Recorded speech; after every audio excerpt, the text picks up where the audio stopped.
Hello, everyone, and welcome again to this Dr. Spotfire monthly session.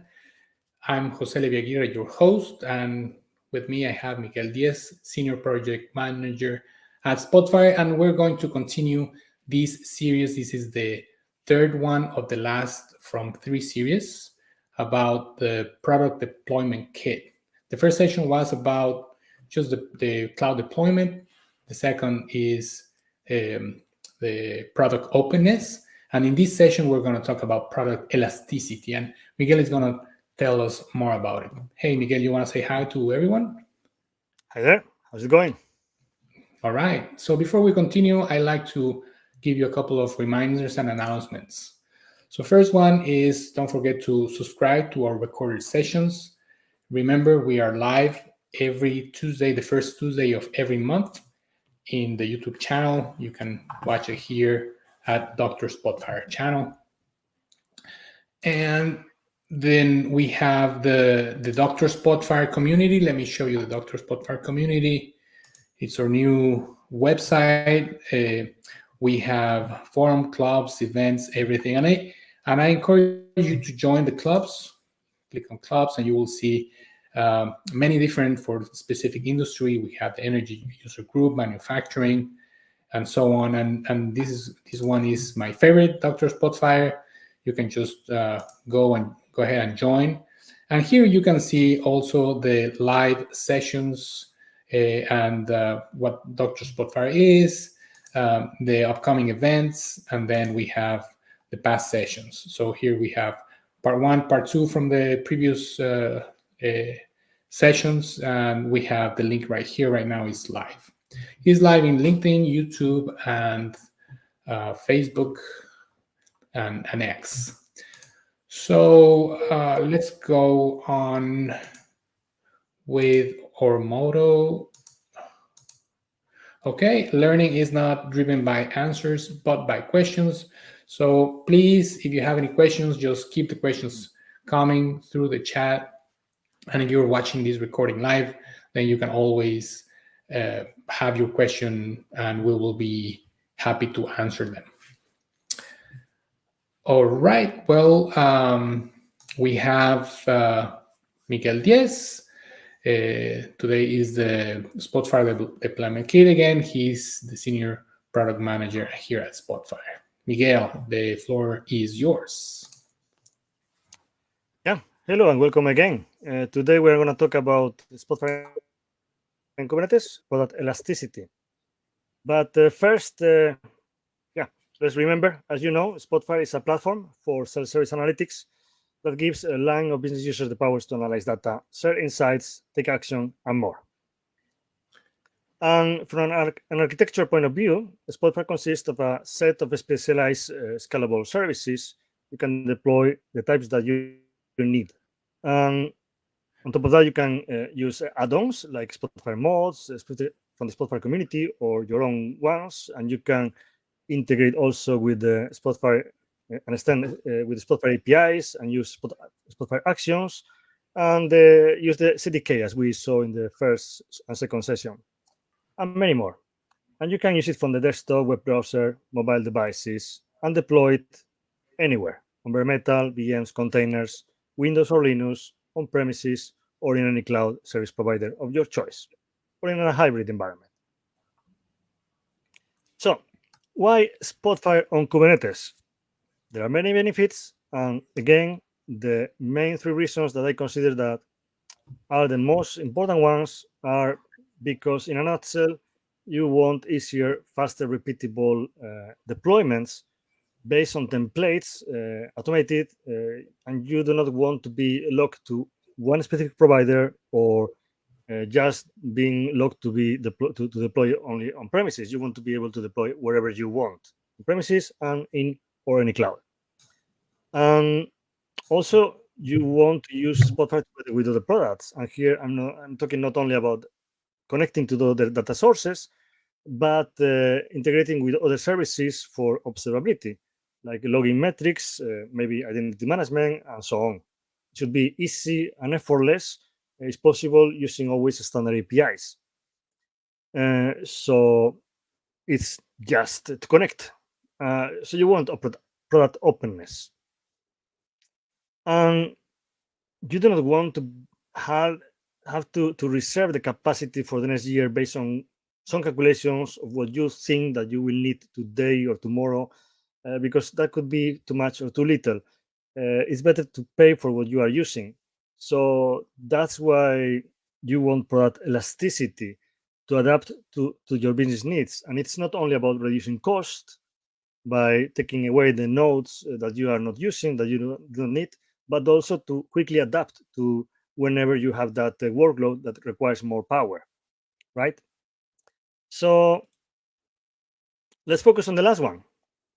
But before that, let's understand a little bit the context. Why are we doing this?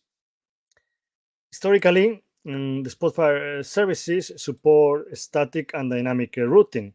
For many years, you have been probably using Spotfire features like Spotfire resource pools and routing rules that, using together, they both help to control the quality of service for different users, groups, and analysis. And you can use also Spotfire sites for reducing latency in multi-geographical deployments. Also, you can tweak Spotfire configuration settings to balance between performance, the response time, and resource utilization, efficiency. But this is, of course, always limited to the size of your servers, right? And the number of servers that you have. So sometimes you need to manually replace your infrastructure or deploy on more servers, and that's tedious. You need to write scripts and so on, and integrate with third-party products. So instead of that, we provide you with a off-the-shelf automatic service scalability with the Spotfire CDK. And what do I mean with this? I mean that all Spotfire services can scale automatically and independently, each of them based on custom configurable metrics. Okay. So before going on, I want to refresh some concepts that maybe are new for you, or maybe you already know them. Let's go for them. Scaling. Whenever you need more resources, CPU, memory, disk, and wherever you're talking about bare metal, VMs, or containers, you can do two things. Either you can add more server instances, that is horizontal scaling, scale out when you add more, scaling when you reduce the number, or you can increase the resources of each server. That is vertical scaling. Yeah, increase the CPU, scale up, or scale it down. So Miguel, when do you want to scale horizontally or vertical? Well, normally horizontal is much easier. It's a much easier way to just add another one, and it also gives you more higher availability. Requires near zero downtime if you are adding, and it's very useful when you have a fluctuating demand for working hours, product launches, etc. And vertical scaling is used when you realize that your server has not enough resources to fulfill its function or your target performance. For example, you need more memory for that specific data set, or better CPU for faster execution. The problem is that with vertical scaling, it means that you need to replace those nodes with other nodes of bigger capacity. So it may require some downtime and planning. That was at least the case when talking about bare metal and VMs. And with containers, sometimes things are easier. And sometimes you have more possibilities or tools in your toolbox. So we will talk about horizontal and vertical scaling for the application services. That is, in our case, Spotfire services, right? But we need to add at least another dimension, the Kubernetes cluster, right? In any Kubernetes cluster, I mean, if you want to know more, you can go to the Kubernetes documentation to understand all these bits and pieces. I guess you already know a little bit about it, but you have the control plane that takes care of managing the cluster, overseeing the operation, scheduling workloads, maintaining the desired state, and so on. And you have the worker nodes. And the worker nodes is where you put your pods, right? Where you run your workloads.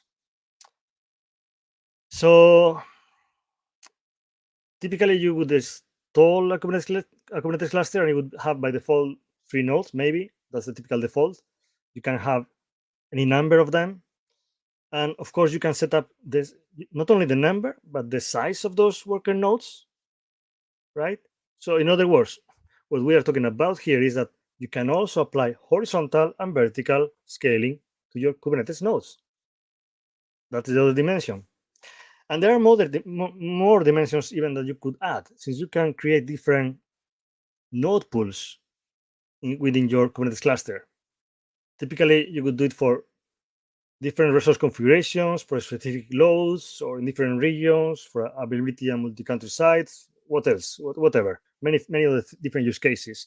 And you would use probably you would use labels for node selector to execute these pods only on these nodes, or maybe using affinity, anti-affinity, taints, tolerations, and other specific things that, I mean, they are standard Kubernetes techniques that you can use in any Kubernetes cluster to decide in a more flexible way where you want to put your workloads. Okay, but we're not going to talk about this today. This is a standard.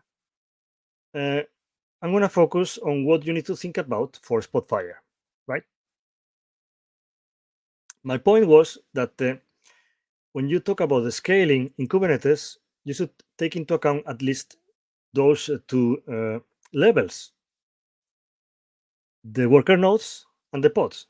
The worker nodes, the number of nodes that you use and the size, and the pods, meaning that the number of instances and the size for each of your application's pods. For the worker nodes, you need to think about the applications that you want to run, not only about the Spotfire. Maybe you want to run more applications. And for the Spotfire pods, you need to think about how many resources you need based on things like the number of your concurrent users, how many analyses and the amount of data on those analyses, and the number and complexity of data functions that you're executing, and the automation jobs that you're running, and so on. So if you don't know your numbers, you can start by collecting the resource usage metrics, as we saw in our previous session. You may ask, now, why should you care? Why should I care about automatic scaling? Sometimes it's a matter of optimize your resource utilization to scale based on the actual demand. That means that you can optimize your resource utilization and avoid over provisioning. That's basically cost savings. And some of the times you want to have improve, maximize performance and reliability. Ensure that your application can handle the traffic peaks and fluctuations without any manual intervention, for providing consistent performance and responsiveness.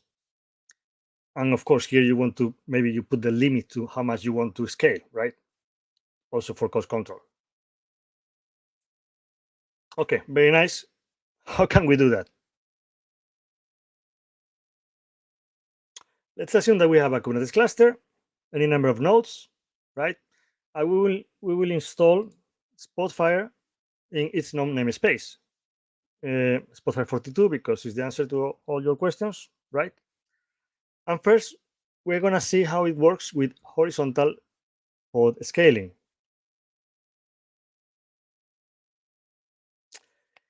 Well, in the previous session, we have been talking about manually scaling workloads. You can do it directly from the Helm chart values. You can update the number of pod replicas, or from the Helm command. And if you do not remember, here I have, for example, one of the readmes, and it's about that. It's Helm upgrade, whatever, the replica count. And you can do that as well from the replica count. Here it is, right? Can you do this automatically? Yes, that's where I'm coming. Thank you. Yes, there is something in Kubernetes called horizontal pod autoscaler, HPA. Okay, which is a feature that automatically adjusts the number of pods that you have based on observer CPU and custom metrics.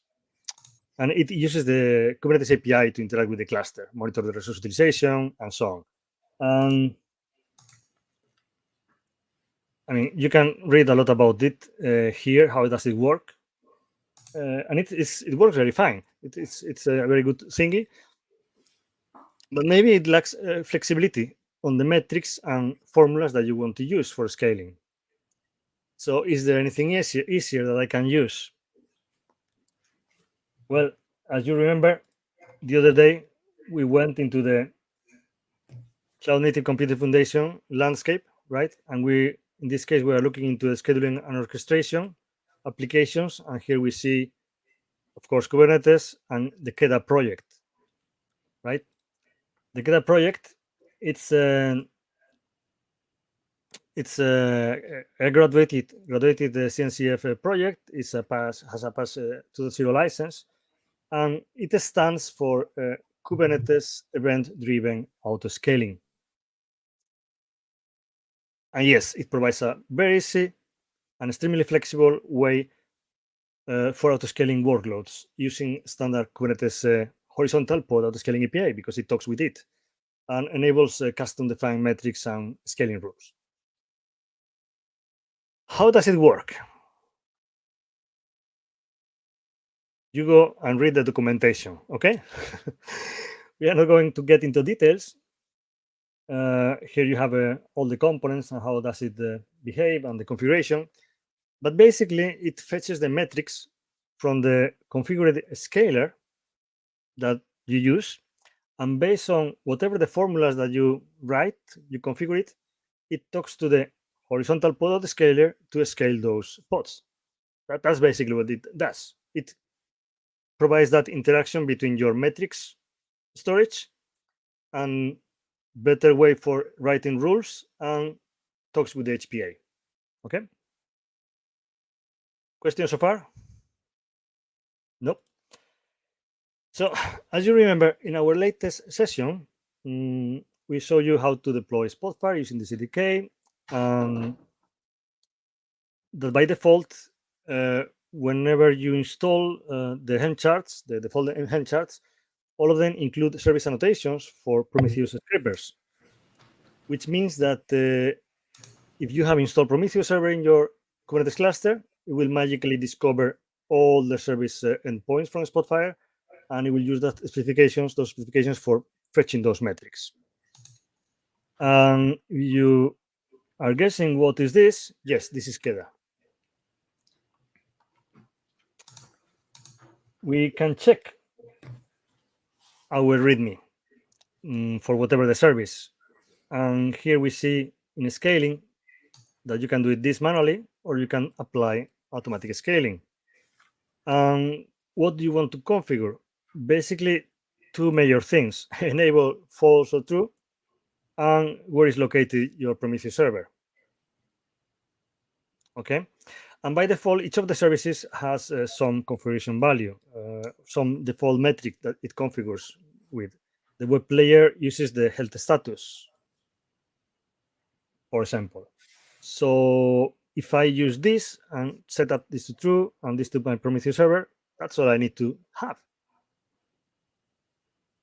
So let's do it. So wait, in the previous slide, is that where you configure the default metrics? Yes. Let me get back to that. If you go to the values, for example, of the Spotfire server web chart, sorry, Helm chart values, yeah, here, and I go search for KEDA, and I have these settings that I can modify. So I would write here true, right? And I can modify the pooling interval, how often it checks with the metrics storage, in our case, Prometheus, the minimum and maximum replicas that I want to use, and where is located my Prometheus server. I can do other stuff as well. If I, oh no. If you read the documentation here, it says that I can apply custom triggers. I will come back to that in a moment. First, Okay. I'm going to use the default one, and later I will apply a custom one. And for doing that, I will use exactly the same command lines that I used for the other sessions to deploy Spotfire, and actually the same default Prometheus installer. So let's do it. I would first deploy Prometheus.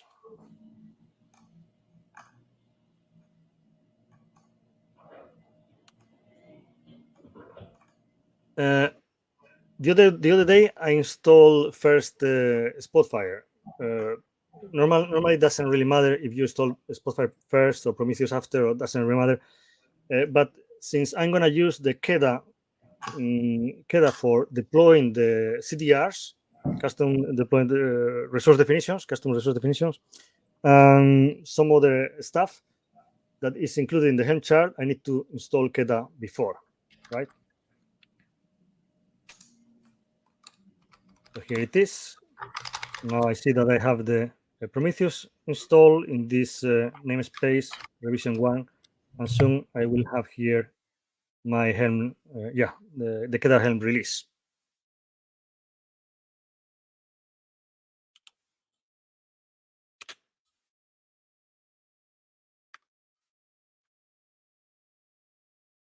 Installing it now. Come on. Okay, pending install. Okay, there it is. As before, I use to set up some variables. And let's see if I'm lucky with this, because before I had some problems.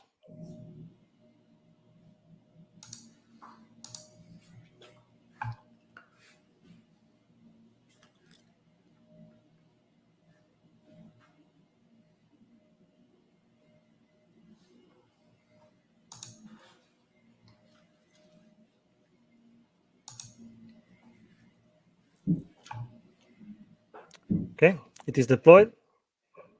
Good. So what I'm gonna do now, I'm gonna show you what happened. If I check what is in my namespace, in my Spotfire 42 namespace, what I have here, it's the same objects as in the last session. I have the pods, the services, deployment replica sets, but I see these new objects. You see, the Helm chart created these horizontal pod scalar definitions that are talking with KEDA. And if I want to know more about them, I can use describe, HPA, or I just use this one. I will copy paste. And what I see is that it's already fetching tricks and understanding that if it's within the parameters that it needs to be. But it's using some scale object. I don't see them directly, but you can bring them up doing this qctl get scale object. If you query for the objects, you see that it created these objects, and I can do the same. I can describe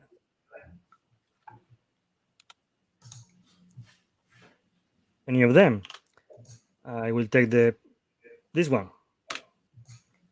and what I see is that yes, it is using it is using this query, which is the sum of the web player health status within this pool, within that namespace.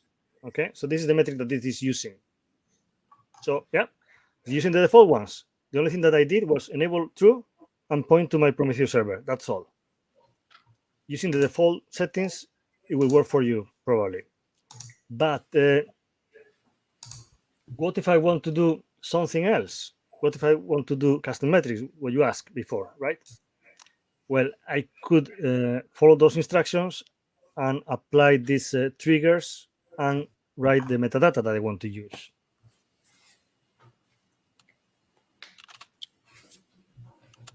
Before I use this one, and I have this prepare, where if you see, I'm using here, this is my Prometheus server, the trigger is a Prometheus type, and I'm going to query for web player open documents because I want to query or scale based on the number of open analysis, right? So for applying that, I only need to run the previous command, but with this other configuration, and it will create a new release, a new revision for that release and release.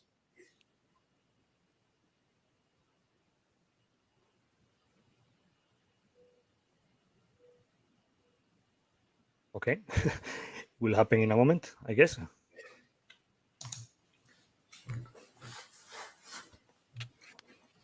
There you go. No, not yet. Ah, I saw something moving. But you're running on a test environment, right? Yeah, I'm running in a test environment. I will show you later. Yeah, okay, now pending upgrade.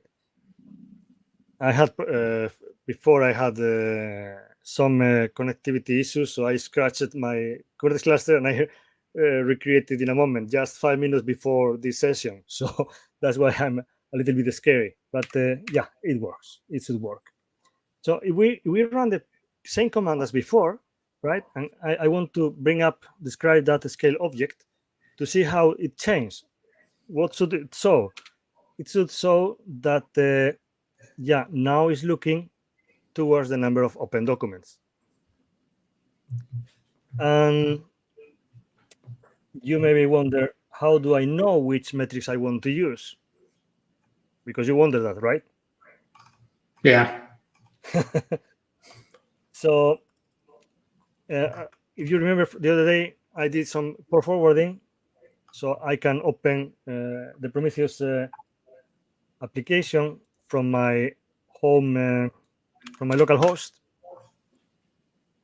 And if I look at that, what's available here,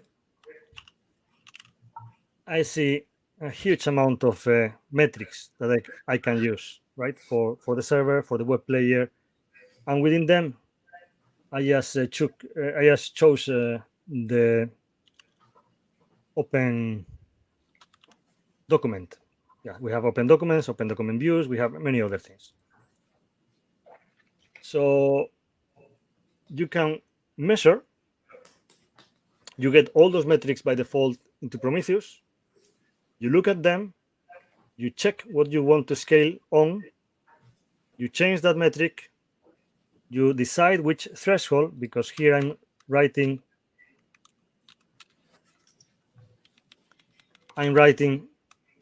minimum, minimum replicas 2 and the maximum 10. And the threshold would be so much. So, and the seconds for the scale down would be that much. You can control the behavior of that scaling up and that scale down. Okay. And it takes a little bit of time. We don't have enough time today for having a full demo. And that's why I recorded this small video clip to show you what happens. Okay. So you can do the same in your lab. Let's click on play, and I start with one web player instance. And before we had no open analysis, and I start opening some analysis with some users, opening and closing, active users, and you see that soon enough it passed some minutes. Here's the minutes scale, but the web player started to scale from 1 to 2 to 3. Let's continue to 4. And what happens now is that this is everything managed by Keda. Let's pause it.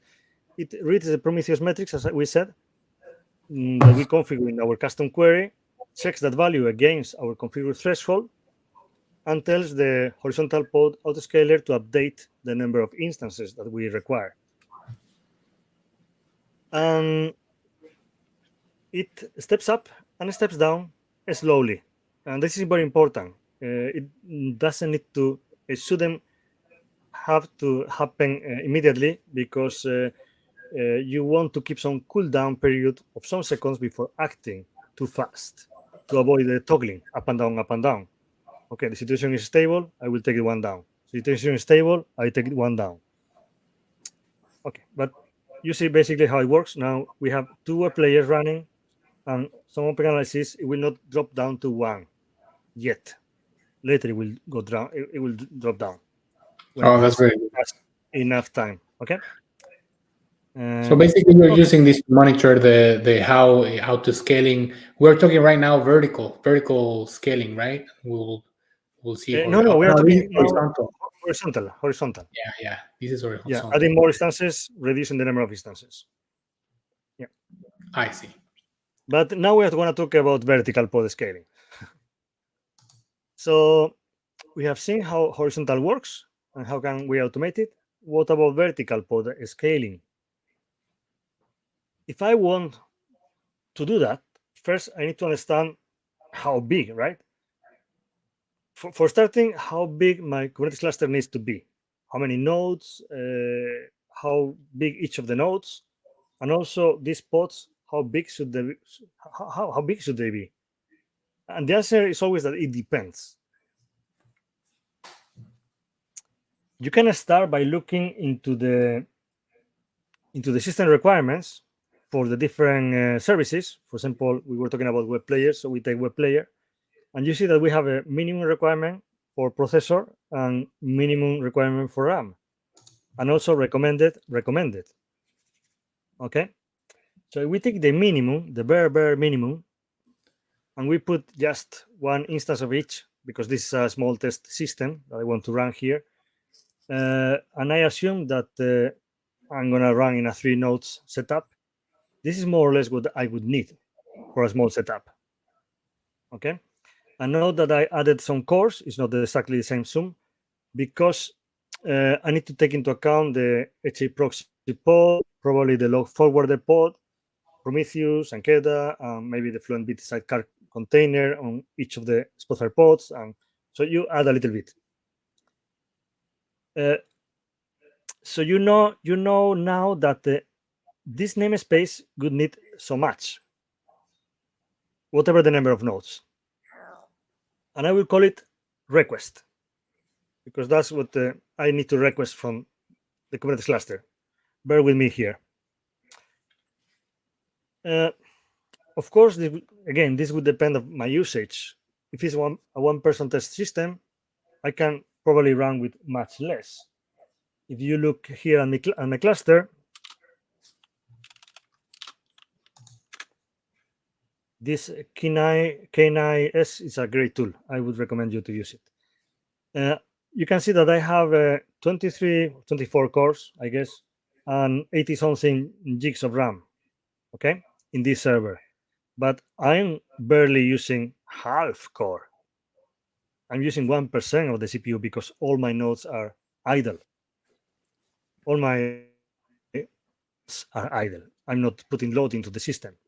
And the memory, okay, I'm using some kind of memory because you have a virtual machine and this and that. Memory is resilient. So you do not need much, but you need to consider what are you going to use it for. Sorry, you were going to ask something? No. Oh, okay. If it's for a small production system, I would better look at the recommendations and gather some data for understanding my needs, right? As before, checking into the recommended numbers and putting 2 Spotfire servers and 2 web players because I want to have availability in case one has some problem or whatever. I can balance to the other. Maybe I want to have more data functions. I don't know. You put some numbers, you get some values, you add for the sidecar containers, and you have something that you need to take into account. And that would be what you would like to reserve for your namespace. Okay? Note that these sizes are the recommended ones for a small one, for a small deployment. Depending on your use case, you may need 100 web players with the 128 gigs each or something else. I don't know. you will end up with some other numbers for sure. Your mileage may vary. Okay. And now is the point where you may ask, okay, how I understand this namespace, but how do I translate that into the pods? Yeah, because remember we were going to explain about vertical pod scaling. When you specify a pod, optionally, not always, but if you look into the values, you have some place here where you set up the resources, which is composed of limits and requests, right? This is the most common resources to specify, CPU and RAM. Yeah. But what happens when you have several containers on each pod? Yeah, when you have that's a good question. A pod it could be one container or it could have several containers. So you need to think about, okay, this container, my Spotfire server or my Spotfire web player, will require so many CPU, so much RAM, and the Fluentd sidecar container will need so much. So I set up those limits and requests for each of the containers in the values chart. Okay. Yes, for each of them. Yeah. And how do you measure the requests and limits? You don't know that. Okay, you can take as a starting point that system requirements recommendation, but as I said, your mileage may vary on your needs. What you need to know is that when you set the request, is what you guarantee. Okay, once you have a request, this is guaranteed for you. No one else is going to take it from you. So your container will have that much of CPU time and so much memory to run. And of course, for scheduling new ones, when you want to scale out, what's going to happen? The Kubernetes scheduler will see, okay, this guy needs so much space. So I will put it in a node, in a worker node that has a space for that pod. Okay. And the limits, it's something that you may want to set up. So the Kubernetes scheduler will look for that value and will say, okay, you are not allowed to consume more CPU. So I reserve you that much, but when you start getting to the limit, I will throttle your CPU time. And in the case of memory, if you go up to the max memory, I will kill you. I will kill that process and it will restart it again. If I want to change, I can set up this at the starting as a Helm install or Helm upgrade. But know that every time I change this configuration, the pods needs to restart. Okay, so it happens very fast, but it may require some minimal downtime. It depends on the pod. If it's a web player, it may hold sessions. If it's a data function, you don't really care because it will execute the data function later.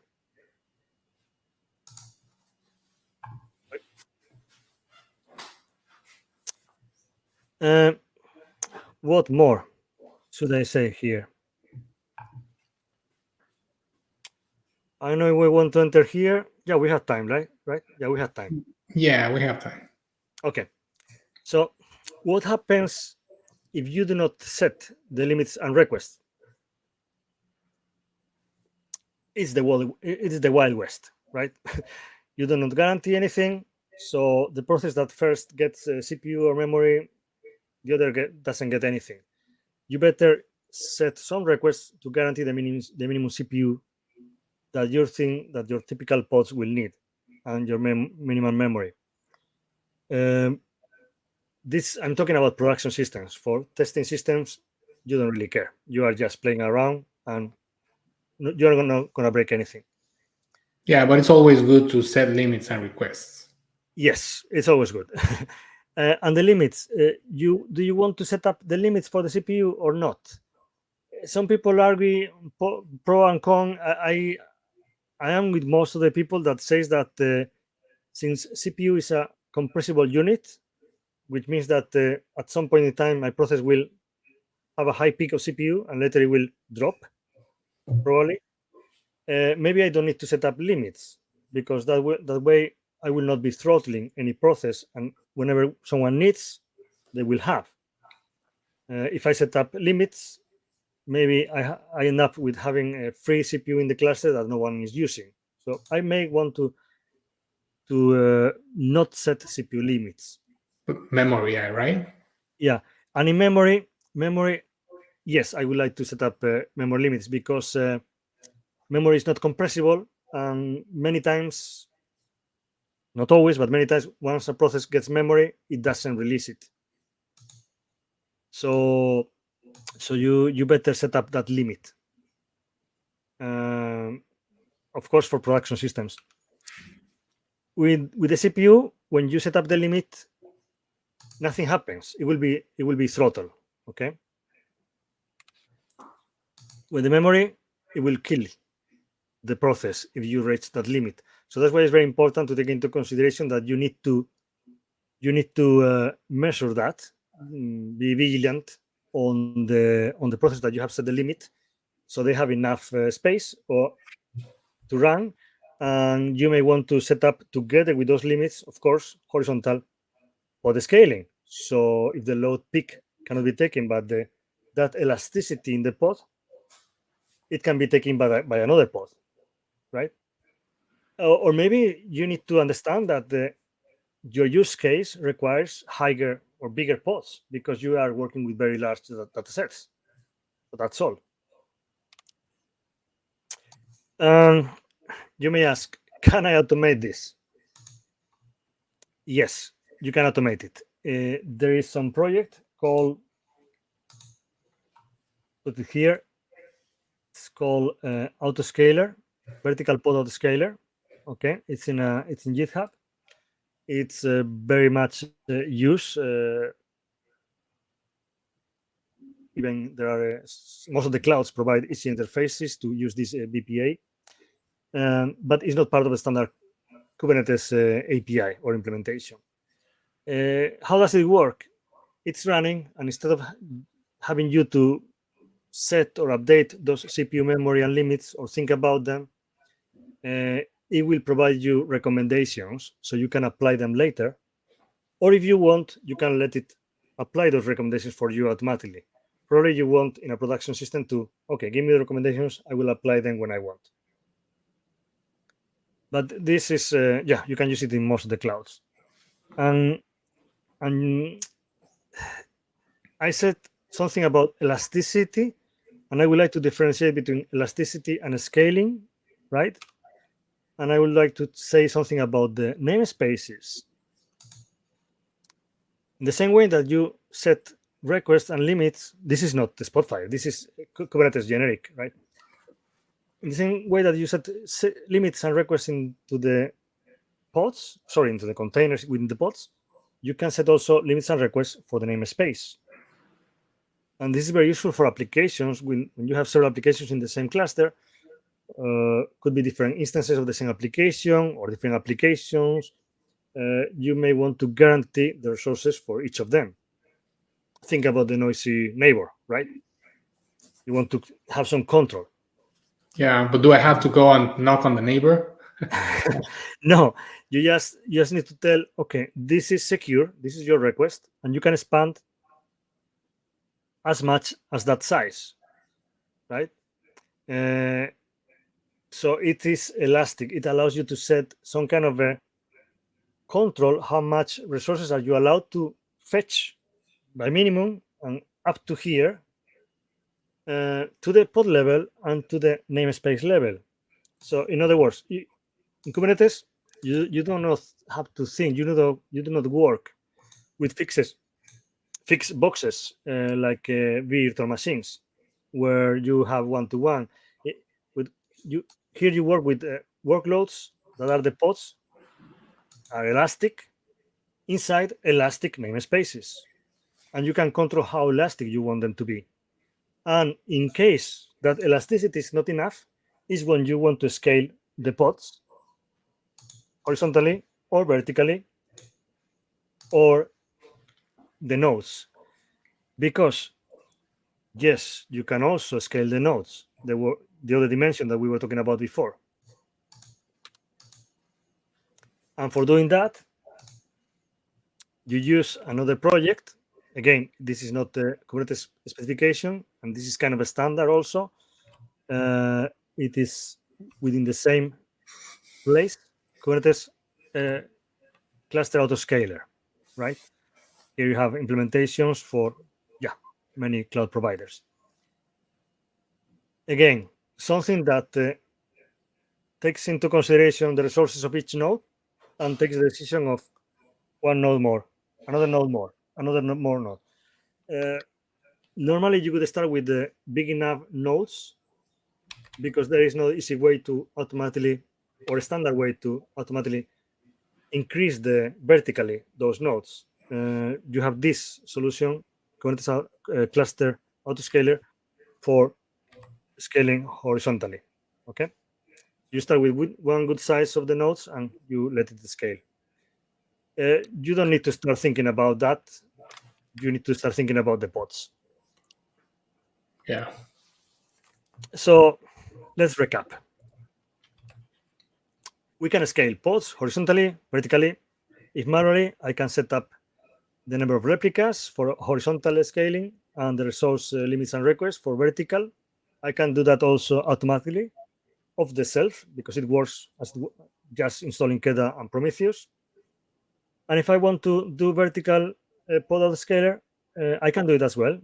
And I can do it with this separate project. And there are implementations here and there, but I can use it in any cluster wherever I want. And for production environments, I should take into consideration namespace limits and requests for predictable performance and cost control. And if needed, as a later step, I can set up automatically, horizontal scaling of the Kubernetes nodes in any Kubernetes cluster, and it's available in most of the clouds. What have we learned today? There are clear benefits. I mean, with using the Spotfire CDK, I have off-the-shelf auto-scaling. It works.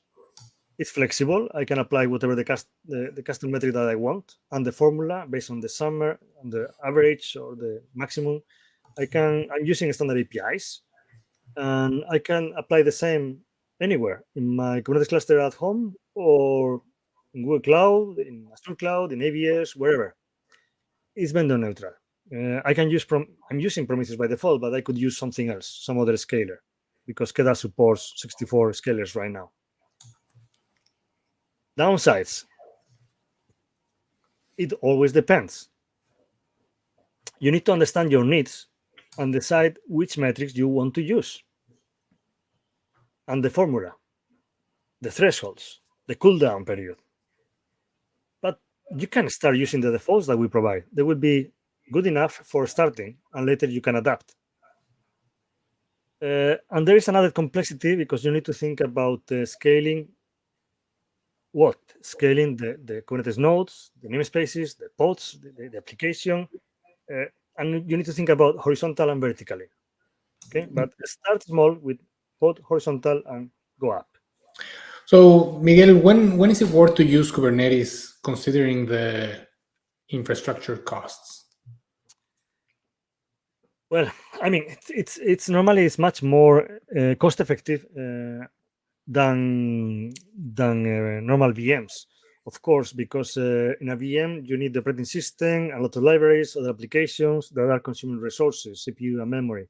Kubernetes, sorry, in containers you have only the application and the libraries that you need, so that is already a cut, right? In VMs, you need to have a VM of so much memory and so much CPU, and that cannot be shared with other VMs. Here in containers, you have seen that you have elastic containers and elastic namespaces. So you can decide as minimum, and you can move a little bit. And for scaling, it takes much more time to start up a VM than a container, which is almost instantaneously. So it's about that. In a Kubernetes cluster, you end up having each of those worker nodes, you can consider that a big VM, right? That is dedicated to running pods only. But so you need to think about those VMs for running pods, but those pods will be elastic and will utilize the available resources in a much more efficient way. Right. Yeah. Otherwise, you have someone manually configuring or upgrading the memory and whatever it needs to when the server is constrained. Yeah, using those requests and limits, maybe your web player needs a little bit more at this moment. Later is data, but you set those limits. It will grow elastic, and if needed, it will set up another pod. That's how you need to think about it. Yeah. So in that sense, you do not think so much about in advance how much Right. You adjust as you go, right? yeah exactly, you adapt as you go. Yeah, but you need to measure, and that's why the second session, product openness, so you can look at the logs, look at the metrics, follow your application, follow your picks, and decide what you want to measure. Based on what you want to measure, efficiency, cost, or whatever, you want to scale that upon, and then is when you configure your scaling.